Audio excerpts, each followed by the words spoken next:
दुख कत्ल का नहीं एतबार का था। उस शख्स ने गले लगा कर मारा। जब भी हिंदुस्तान में सबसे मशहूर कत्ल का जिक्र होता है तो वहाँ तंदूर कांड का जिक्र ज़रूर सामने आता है। इस केस ने हिंदुस्तान को झंझोड़ कर रख दिया था।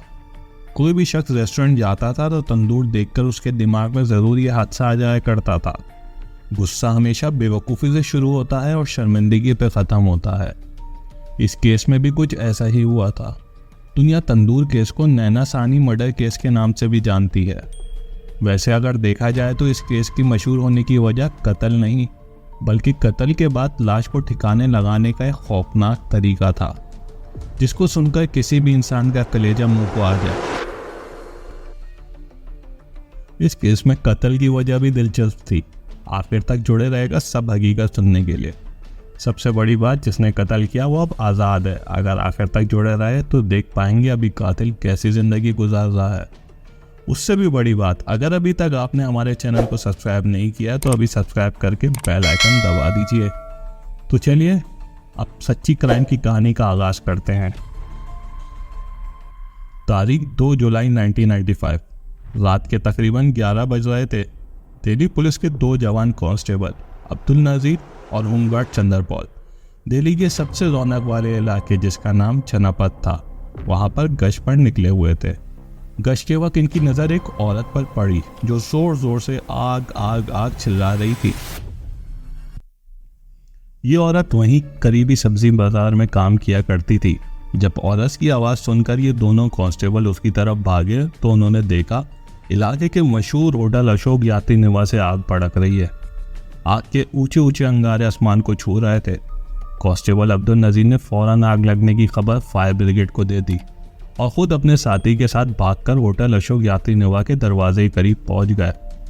करीब पहुंचने पर पता लगता है कि ये आग की लिफ्टें यात्री निवास होटल के अंदर बगिया रेस्टोरेंट से आ रही हैं। जैसे ही कांस्टेबल गेट पर पहुंचे तो उनकी नज़र दरवाजे पर खड़े एक शख्स पर पड़ी जो अपने आप को होटल का मैनेजर बता रहा था। आग के बारे में पूछे जाने पर मैनेजर केशव ने जवाब दिया, होटल में काफ़ी पुराने पोस्टर्स, पेपर्स और अखबार पड़े थे, वही जला रहे हैं। इसकी बात पर दोनों कांस्टेबल को यकीन नहीं हुआ क्योंकि आग की भड़कती लिफ्टें इस बात की गवाही दे रही थी कि दाल में कुछ काला है। जब कांस्टेबल ने अंदर जाने की कोशिश की तो मैनेजर केशव ने उन्हें बातों में लगा कर रखा और गेट से आगे बढ़ने नहीं दिया। इसी तरह से कांस्टेबल का शक यकीन में बन जाता है। केशव के कहने पर दोनों कांस्टेबल वहां से हट तो जाते हैं मगर थोड़ी देर बाद ही छुपकर रेस्टोरेंट के पीछे दीवार से फैलाकर अंदर घुस जाते हैं। अंदर आकर वो देखते हैं कि रेस्टोरेंट के तंदूर वाले हिस्से में 2 लोग मिलकर कुछ जला रहे थे। जब आग पर मैनेजर केशव कुमार से पूछा गया था तो उसने बताया था कि पुराने पोस्टर्स और अखबार वगैरह जला रहे हैं। मगर जब कांस्टेबल अंदर आकर तंदूर में खड़े लोगों से पूछते हैं तो दोनों बिल्कुल ही उलट जवाब देते हैं कि हम सालिम बकरा भून रहे हैं। कांस्टेबल को इस बात पर ताज्जुब होता है। वो तंदूर के आसपास चीज़ों को देखने लग जाते हैं। वहीं उनकी नज़र एक इंसानी हाथ पर पड़ती है। कांस्टेबल समझ जाते हैं कि लोग किसी इंसान को जला रहे हैं। वो वहाँ से हाथ देखने के बावजूद अनजान बनकर निकल जाते हैं। अंदर से निकलते ही कांस्टेबल फौरन पुलिस टीम को खबर करते हैं। पुलिस टीम भी थोड़ी ही देर में वहां पहुंच जाती है और अंदर मौजूद 2 शख्स को पकड़ने की कोशिश करती है। उनमें से एक शख्स भागने में कामयाब हो जाता है मगर पुलिस केशव कुमार नामी शख्स जो कि रेस्टोरेंट का मैनेजर था उसको पकड़ लेने में कामयाब हो जाती है। जल्दी जल्दी तंदूर की आग भी बुझाई जाती है। आग बुझाने के बाद वहाँ का नज़ारा देखकर सभी के पैरों तले ज़मीन निकल जाती है। तंदूर के ऊपर एक इंसान की लाश रखी थी जो काफ़ी हद तक जल चुकी थी।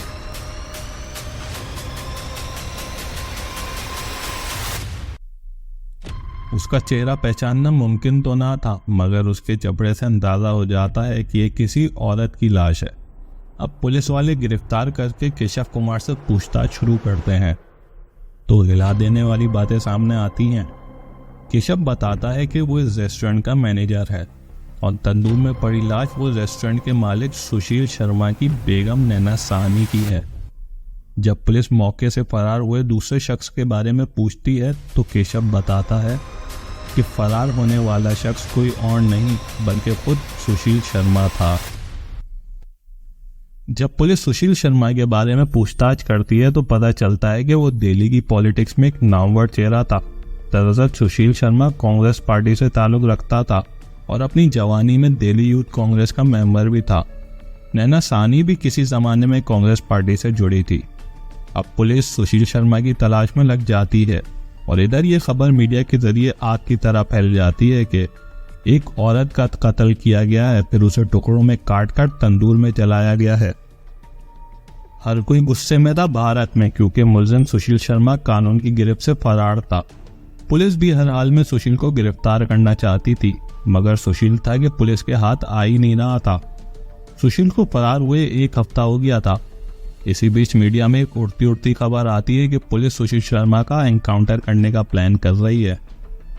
इसी के बाद अचानक 10 जुलाई 1995 को दिल्ली पुलिस सुशील शर्मा को बेंगलोर से गिरफ्तार कर लेती है। कुछ लोग ये कहते हैं कि एनकाउंटर के डर से सुशील ने खुद की गिरफ्तारी दी थी। सुशील की गिरफ्तारी के बाद पूछताछ का सिलसिला शुरू हो जाता है। पूछताछ में काफी हैरान कर देने वाली बातें सामने आती हैं। पूछताछ के मुताबिक सुशील शर्मा दिल्ली यूनिवर्सिटी से कॉमर्स ग्रेजुएट था, जबकि नैना ने भी दिल्ली यूनिवर्सिटी से ही ग्रेजुएशन की हुई थी। साथ ही नैना ने कमर्शियल पायलट की ट्रेनिंग भी ली हुई थी। एक जमाने में सुशील और नैना दोनों कांग्रेस पार्टी के लिए काम करते थे, तो वहां से इनकी दोस्ती शुरू हुई और देखते ही देखते दोनों एक दूसरे के करीब आ गए और लिविंग में रहने लग गए। नैना सानी रिलेशन में आने के बाद पॉलिटिक्स से काफी दूर हो गई थी और बतौर कमर्शियल पायलट अपना करियर बनाने में लग गई थी, जबकि सुशील शर्मा पॉलिटिक्स में आगे बढ़ते चले गए। दोनों मंदिर मक के एक अपार्टमेंट में बतौर मियाँ बीवी साथ रहते थे। हालांकि कुछ मीडिया रिपोर्ट्स के मुताबिक उन्होंने कभी शादी नहीं की, मगर कुछ ये भी कहते हैं कि सुशील और नैना ने छुपकर शादी की हुई थी। सुशील नहीं चाहता था कि शादी के बिना किसी को हो, मगर नैना सबको बताना चाहती थी इस रिश्ते के बारे में। दोनों की इस बात पर भी काफी लड़ाइयाँ होने लग गई थी। इन लड़ाइयों का असर ये होता था कि नैना सानी का दिल और मूड दोनों ही सुशील से बढ़ जाता है और नैना अपने पुराने क्लासमेट और कांग्रेस के ही मेंबर मतलूब करीम नामी शख्स से करीबी अपनाने लग जाती हैं। नैना मतलूब के जरिए सुशील को छोड़ना चाहती थी और मतलूब के साथ किसी दूसरे मुल्क जाकर अपनी तालीम को कंटिन्यू करना चाहती थी और अपना पायलट बनने का ख्वाब भी पूरा करना चाहती थी। इस बात का पता सुशील शर्मा को लग जाता है। सुशील शक भी करने लग जाता है कि नैना का अफेयर है मतलूब से। इस बात को लेके भी इनकी लड़ाइयाँ आम होने लग गई थी। इन लड़ाइयों के साथ भी नैना और सुशील की जिंदगी चल रही थी, मगर 2 जुलाई 1995 की रात, उस रात जैसे सब कुछ खत्म हो जाता है। रात को सुशील शर्मा घर आता है तो नैना लॉन्च पर बैठी फोन पर बात कर रही थी और दूसरे हाथ में विस्की का ग्लास था। सुशील इशारे से पूछता है किससे बात कर रही हो, तो उसे नैना मुतमईन तरीके से इशारे से विस्की का गिलास ऑफर करती है और आहिस्ता आवाज में कहती है किसी रिश्तेदार से। वो फोन रखते ही रूम में चली जाती है। सुशील को शक होता है तो नैना का आखिरी डायल करदा नंबर पर कॉल करता है। सामने से हेलो की आवाज आती है। वो हेलो सुनते ही सुशील फोन रख देता है। दरअसल सुशील को पहले ही शक था कि नैना का अब मतलूब के साथ अफेयर है और अब ये हेलो सुनते ही उसका शक यकीन में बदल जाता है, क्योंकि सुशील समझ जाता है कि ये आवाज किसी और की नहीं बल्कि मतलूब करीम की ही है। उसको इस बात पे भी गुस्सा आता है कि मेरे सामने ही कितने मुतमईन तरीके से किसी और मर्द से बात कर रही थी बगैर किसी डर के। इस बात को लेकर दोनों सुशील और नैना में भरपूर लड़ाई होती है और दोनों एक दूसरे को काफी बुरा भला कहते हैं और एक दूसरे पर चिल्लाने लग जाते हैं। कुछ मीडिया के मुताबिक तो लोग कहते हैं कि इसी बहस के दरमियान सुशील ने नैना को गोली मार दी थी, मगर ऐसा नहीं हुआ था, बल्कि इसके बाद सुशील बालकनी में चला जाता है। थोड़ी देर तक खामोशी छा जाती है घर में, मगर थोड़ी ही देर बाद नैना रूम से बाहर आती है और सुशील को कहती है कि मैं सुसाइड करने जा रही हूँ और सुसाइड नोट लिखने लग जाती है। इसके थोड़ी ही देर बाद बालकनी में खड़े सुशील को गोली की आवाज़ आती है। सुशील भागते हुए कमरे के अंदर जाता है तो देखता है कि नैना के हाथ में उसकी लाइसेंस गन है और गोली चली तो थी मगर लगी किसी को नहीं थी। नैना सुशील को देखते ही कहती है कि मैं अपने आप को अब ख़त्म कर दूंगी। सुशील नैना को समझाता है और गन छीन लेता है। अगर बात यहीं पर ख़त्म हो जाती तो आगे कुछ होता ही नहीं। मगर उस दिन किस्मत को कुछ और ही मंजूर था। थोड़ी देर की खामोशी फिर से शोर में बदल जाती है। उनकी बहस और बढ़ जाती है और गुस्से में आकर सुशील नैना की तरफ गोली चला देता है। वो गोली नैना को छूकर पीछे एसी से टकराती है। नैना जब तक कुछ समझ पाती, सुशील दूसरी गोली भी चला देता है जो सीधा नैना की गर्दन में लगती है।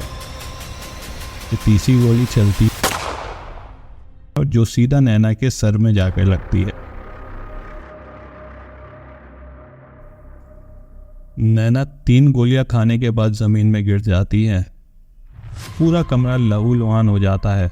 बकौल सुशील के कुछ देर तक उसे समझ ही नहीं आता कि ये क्या हुआ है। यहाँ सबक है हमारे लिए, गुस्सा हमेशा बेवकूफ़ी से शुरू होता है और शर्मिंदगी पे ही ख़त्म होता है। सुशील अकेले रोने लग जाता है। एक तरफ तो उसे अपने किए हुए पे पछतावा होता है और दूसरी तरफ लाश को ठिकाने लगाने की टेंशन। कत्ल करने के बाद सुशील थोड़ा होश में आकर फ्लैट के बाहर देखता है कि किसी ने कहीं गोलियों की आवाज़ तो नहीं सुनी, या सुनी हो तो हमारे फ्लैट पे किसी को शक तो नहीं हुआ। बाहर निकलकर वो हालात देखता है और सब ठीक होने पर वो बाहर मार्केट जाता है। वहाँ से वो बड़ी पॉलीथीन बैग खरीद कर लाता है। पहले बड़े आराम से लाश को पॉलीथीन बैग में डालता है, फिर उसको बेडशीट में लपेट देता है और एक कोने में रख देता है और फिर कमरे में खून को बड़े ध्यान से साफ करता है। इसके बाद सुशील नैना की लिखे सुसाइडल नोट को भी ढूंढकर फाड़ देता है।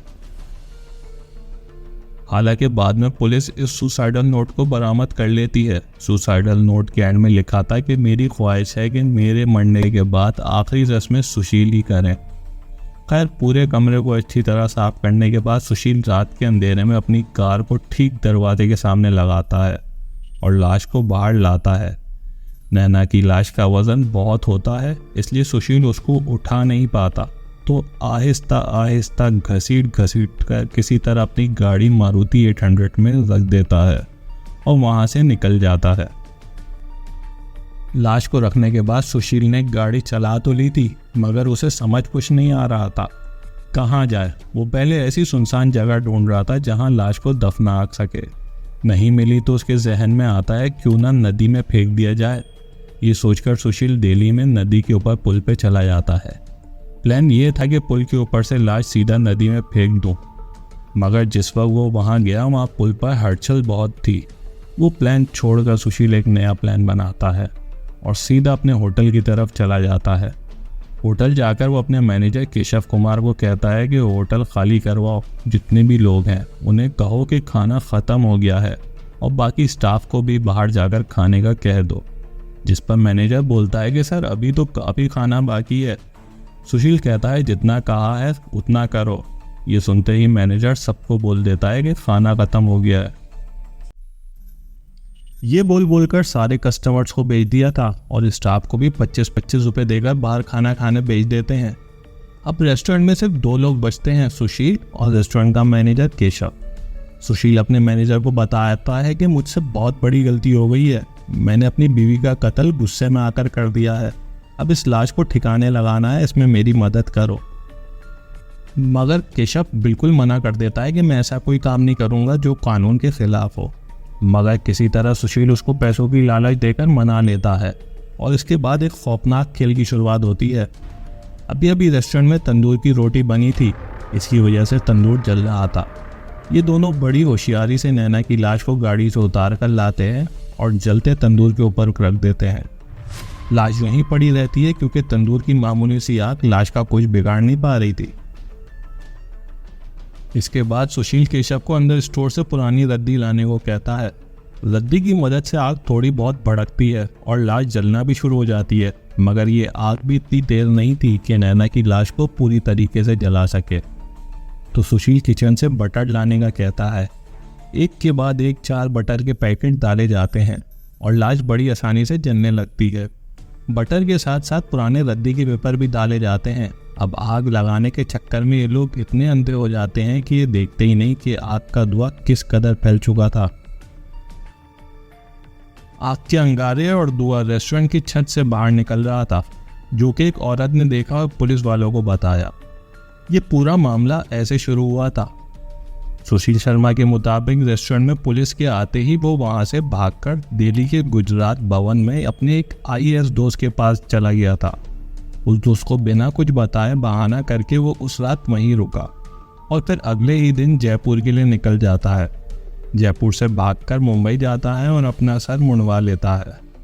फिर मुंबई से चेन्नई के लिए निकल जाता है। पुलिस को कहीं से इस बात का पता चल जाता है कि सुशील चेन्नई में है। पुलिस की एक टीम फौरन चेन्नई भी पहुंच जाती है, मगर पुलिस के वहां पहुंचने से पहले ही सुशील वहां से भागकर बेंगलोर आ जाता है। पुलिस भी उसके पीछे पीछे बेंगलोर जाती है और आखिरकार 10 जुलाई 1995 को सुशील को गिरफ्तार कर लिया जाता है। 12 जुलाई 1995 कोर्ट के कहने पर सुशील को पुलिस के पास रिमांड में अगले 10 दिन के लिए भेज दिया जाता है। पुलिस इस केस को इतनी तेजी से देख रही थी कि इसका अंदाज़ा इस बात से भी लगा सकते हैं कि 27 जुलाई 1995 में दिल्ली पुलिस चार्जशीट फाइल करती है और 31 अगस्त 1995 से सेशन कोर्ट में इस मामले पर सुनवाई भी शुरू हो जाती है। सुशील शर्मा के ऊपर नैना सानी के मर्डर और लाश मिटाने के मामले पर केस चलाया जाता है। इस मामले में सुशील के अलावा उसका मैनेजर और 3 लोगों के ऊपर भी इल्ज़ाम लगाया जाता है। अगले कई महीनों तक इस केस की जांच पड़ताल और सुनवाई होती रहती है। सन 2001 में एक ऐसा भी मोड़ आ जाता है कि सुशील शर्मा का केस कोई भी वकील नहीं ले रहा था। एक भारत के चैनल के तबस्सुस से लिया गया इंटरव्यू जिसमें सुशील कैसे जिंदगी गुजार रहे हैं आपको बता रहे हैं। बात है ये लगने के इसमें कुछ नहीं है, बिल्कुल सच बात है। और वो पॉजिटिवनेस जो थी वो आदमी को नुकसान करती है। और जेल में रह के जेल से बाहर थे, हम कमांड की पोजीशन में रहते थे। जेल में रह के एक चीज़ और सीखी कि कमांड सहना कैसे होता है। और जेल में 24 साल कमांड सह के गुजारे हैं और जेल में एक एक मिनट बहुत डिफ़िकल्ट होता है। 90% लोग हालात को कंट्रोल नहीं, उनको मालूम नहीं हालात को कैसे कंट्रोल करना है। अगर वो गलत कर गए तो वो क्राइम हो गया और वो ठीक कर गए तो सह गए, चुप लगा गए तो वो क्राइम नहीं हुआ। तो जेल में चुप रहना सिखाते हैं, जेल में डिसिप्लिन में रहना सिखाते हैं। तो महात्मा गांधी का एक कोट मैंने पढ़ा जेल में, उनकी कोटिंग पढ़ी कि अगर जैसे हम जेल में रहते हैं अगर वैसे हम बाहर रहें तो कोई समस्या कभी नहीं होगी। सर, आपके केस को तंदूर कांड के नाम से जाना जाता है। आखिर में आपको ये भी लगता होगा सुशील ने लाश को छुपाने के लिए जो तरीका अपनाया वो कितना खौफनाक था। कमेंट करके बताएं। चैनल को सब्सक्राइब करें। मज़ीद इस तरह की वीडियोस के लिए शुक्रिया।